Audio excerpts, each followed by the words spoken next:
Baddi police ने देसी कट्टे की नोक पर लूटपाट करने वाले एक गिरोह के 4 सदस्यों को गिरफ्तार किया है। आरोपियों के पास से पुलिस को एक देसी कट्टा और एक जिंदा कारतूस भी बरामद हुआ है। आरोपी बद्दी में कट्टे के दम पर गरीब लोगों और कामगारों से उनके मोबाइल फोन और पैसे लूट लेते थे। बद्दी पुलिस ने देसी कट्टे के दम पर लूटपाट करने वाले गैंग के 4 आरोपी धरे हैं।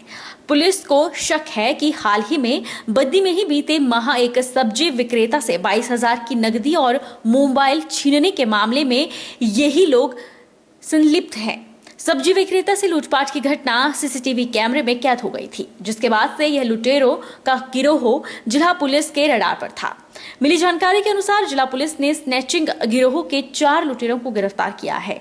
इन शातिर लुटेरों की पहचान उत्तम कुमार निवासी जिला सीतापुर, सोनू पांडे निवासी गांव मंजोश जिला जामोई, हर्षदीप निवासी गांव कोठी तहसील सरकाघाट जिला मंडी और सन्नी कुमार निवासी गांव चामथा जिला शमशीदपुर के रूप में हुई है। रिमांड के दौरान इन चारों से इस गिरोह की ओर कई वारदातें सामने आने की संभावना है। आज हमने 4 लोगों को गिरफ्त में लिया है और ये लोग जो हैं 17 और 19 तारीख को एक स्नैचिंग की जो 2 घटनाएं हुई थी उसमें केस भी रजिस्टर है, उनमें इनकी इन्वॉल्वमेंट है। तो इनसे एक बाइक भी बरामद हुई है और इसके अलावा एक कंट्री मेड पिस्टल है और एक लाइव बुलेट है। अब इन चारों को आज अरेस्ट किया गया है और उसके बाद फर्दर इन्वेस्टिगेशन इसमें जारी है। ये लोग 4 लोग हैं, ये इसमें से 3 युवक जो हैं वो बिहार के हैं और एक हर्षदीप नाम का युवक जो है वो मंडी सरकाघाट का है। और जो 3 युवक हैं इनके नाम है उत्तम कुमार, सोनू पांडे और सन्नी कुमार। तो इसका चौथा जो हर्षदीप है वो सरघाट मंडी का रहने वाला है। अभी इन्वेस्टिगेशन चल रही है, आज फर्स्ट डे है, तो फर्दर इनका रिमांड लेके जो इन्वेस्टिगेशन में और चीज़ें सामने फैक्ट्स आएंगे तो उस पर इन्वेस्टिगेट किया जाएगा। मंडी जिले के रंग विधानसभा क्षेत्र के पद्धर बल्ह रोड को चौड़ा करने के एक छोटे टेंडर पिछले 4 वर्ष पहले लगे हुए थे। पिछले 4 वर्षों से घोघरधार रोड आज तक चौड़ा तो नहीं हो पाया है, लेकिन घोघरधार की पहाड़ी से ठेकेदारों ने रोड चौड़ा करने के नाम से जेसीबी मशीनों द्वारा अवैध खदान कर सैकड़ों का गटका निकाल बेचा जा रहा है। अवैध खनन किसी भी क्षेत्र में यूं नहीं फल फूल सकता है जब वहां के नेताओं और अधिकारियों को भ्रष्टाचार की हांडी से मलाई का बंटवारा मिलना जारी रहता हो।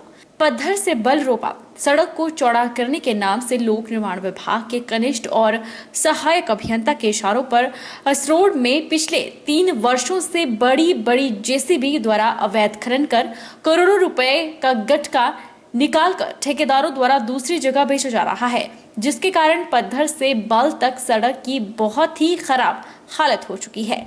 पक्की सड़क पूरी तरह उखाड़ दी गई है। लोक निर्माण विभाग के कनिष्ठ और सहायक अभियंता ठेकेदारों को इस अवैध खनन को रोकने के बजाय संरक्षण दे रहा है। जंगल राष्ट्र के रक्षक कुंभकर्ण नींद में सोए हुए हैं। अनाधिकारियों नेताओं की चाकरी में व्यस्त होने से प्रदेश की वन संपदा को बेरहमी से उजाड़ा जा रहा है। तो हमने देखा कि ये जो है मार्च महीने से लेकर के मार्च महीने में मटीरियल आया हुआ है यहाँ, मार्च से लेकर के आज जून तक इसमें जो है सिर्फ 1 किलोमीटर टायरिंग हुई है, पैच वर्क हुआ है 1 किलोमीटर।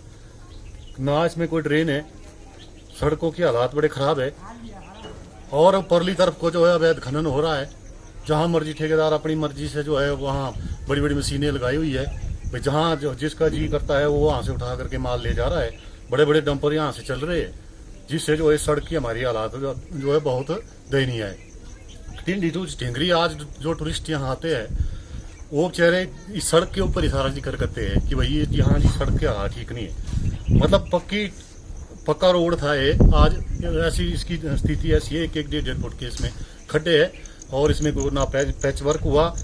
आज से 5 साल 6 साल पहले टायरिंग हुई थी, इसके जो है बहुत दयनीय स्थिति है। यहाँ की जो प्रशासनिक अधिकारी है उनसे ये बताना चाहता हूँ, जो घोघराधार से बल सड़क है उसके बहुत ही खस्ते हालत है।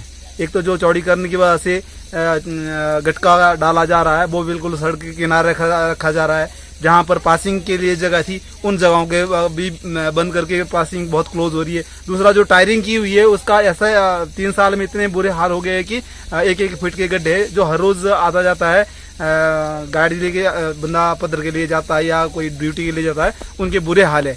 रणजीत बख्शी हेल्पलाइन दिन रात लोगों की सेवा में लगी हुई है, चाहे किसी को राशन की जरूरत हो, दवाई की जरूरत हो या अन्य चीज की। रणजीत बख्शी हेल्पलाइन टीम जरूरतमंद व्यक्ति को वो वस्तु उनके घर पर ही उपलब्ध करवा रही है। समाजसेवी अखिल बख्शी ने कहा कि कुछ दिन पहले उन लोगों को सम्मानित किया गया था जिन्होंने कोरोना काल में बहुत मेहनत से अपना फर्ज निभाया था, जिसमें पत्रकार, ट्रैफिक पुलिस कर्मचारी को सम्मानित किया गया। आज गौ सेवकों से मुलाकात की है। यह गौ सेवक दल हर समय गौ सेवा में लगे रहते हैं। कई सड़कों पर एक्सीडेंट से गाय घायल हो जाती है या बीमारी से ग्रस्त हो जाती है, तो उन सब की मलहम पट्टी करना या बीमार गाय को दवाई देना और उन्हें गौशालाओं में छोड़ना, सब कार्य करने का बहुत सराहनीय कार्य इस टीम द्वारा किया जा रहा है। और आज हमने जो नूरपुर का गौ सेवा दल है उनके मेंबर्स को बुलाया और उनको सम्मानित किया, क्योंकि पिछले 2 महीनों में बहुत बार इस तरह के इंसिडेंट हुए जहाँ पे बहुत सारे गौ वंशज जो हैं उनको चोट लगी थी या वो सड़क के किनारे पड़े थे, या बहुत सारे ऐसे बेसहारा गाय थी जिनके बारे में हमें आए दिन खबरें मिलती रहती थी। लेकिन इन लोगों ने अपने घरों की सुरक्षा से बाहर निकलकर इनका पूरा ध्यान दिया। आज इनसे बात करने के बाद मुझे पता चला कि इनके जो हेड हैं श्री अर्पण चावला जी, उन्होंने 2019 से इस ऑर्गेनाइजेशन की शुरुआत की है, जहाँ पे ये जितने भी यहाँ पर बेसहारा गाय हैं उनके लिए दवाई का बंदोबस्त करते हैं, उनका ख्याल रखने का, उनकी देखभाल करने का अपनी ओर से पूरी कोशिश करते हैं। ये टीम सिर्फ नूरपुर में ही नहीं बल्कि ज्वाली और इंदौरा साइड भी अपनी सेवाएँ दे रही है।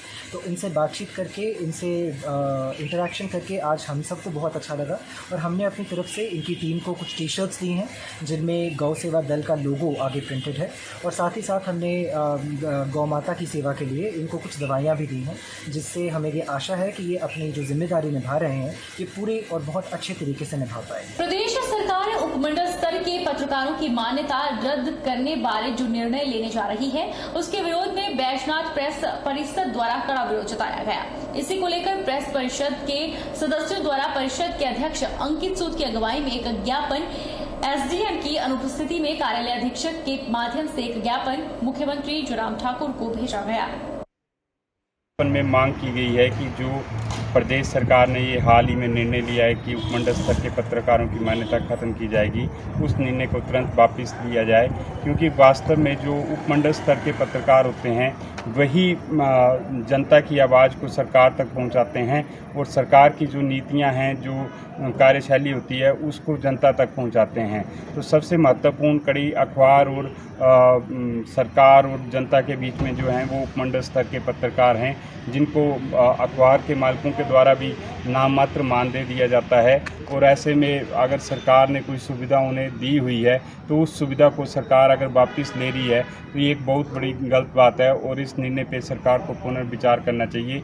इसके साथ ही उपमंडल स्तर के पत्रकारों के साथ ही जो डेस्क पे हमारे उप संपादक कार्यरत होते हैं उन्हें भी प्रदेश सरकार द्वारा कोई सुविधा नहीं दी जाती है। हम ये भी मांग करते हैं कि उन्हें भी ये सुविधाएं दी जाएं और इसके अलावा पत्रकारों को मेडिकल और पेंशन की भी सुविधा देने का प्रावधान किया जाए। मंडी जिला रेड क्रॉस सोसाइटी के जिला सर्वर समन्वयक अमरजीत सिंह ने बताया कि नशा मुक्त भारत अभियान के तहत जिला रेड क्रॉस सोसाइटी के सर्व वॉलंटियर्स पंचायत स्तर पर महिला मंडल और पुलिस दल के साथ मिलकर भांग उखाड़ो अभियान में भाग ले रहे हैं, ताकि आने वाली पीढ़ी को नशे जैसी सामाजिक कुरीति से बचाया जा सके।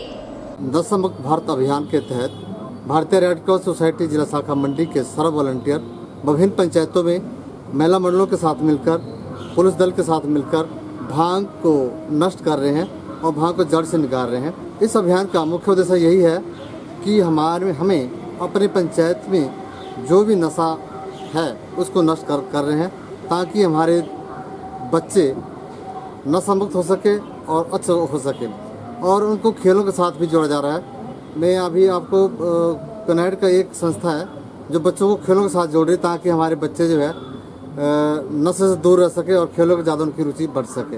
यही उसका मेन उद्देश्य है। सहायक क्षेत्रीय परिवहन अधिकारी डमटाल ने हिमाचल क्षेत्र में पड़ते राष्ट्रीय राजमार्ग से होकर गुजरने वाले बिगड़ैल वाहन चालकों के खिलाफ कड़ी कार्रवाई करते हुए वाहनों के चालान काटे। मौके पर से 55,000 रुपए का जुर्माना वसूला गया। सहायक क्षेत्रीय परिवहन अधिकारी रमन कुमार ने बताया कि उन्हें सूचनाएं मिल रही थी कि डमटाल मिलवा क्षेत्र में अधिकतर भारी भरकम वाहनों में क्षमता से भी अधिक मटेरियल भरकर ले जाया जा रहा है, जो कि नियमों के विपरीत है, जिस पर कार्रवाई करते हुए पुलिस चौकी ठाकुरद्वारा के प्रभारी रूप सिंह और उनकी पुलिस टीम को साथ लेकर मिलवा राष्ट्रीय राजमार्ग पर देर शाम से सुबह 6 बजे तक नाका लगाया गया।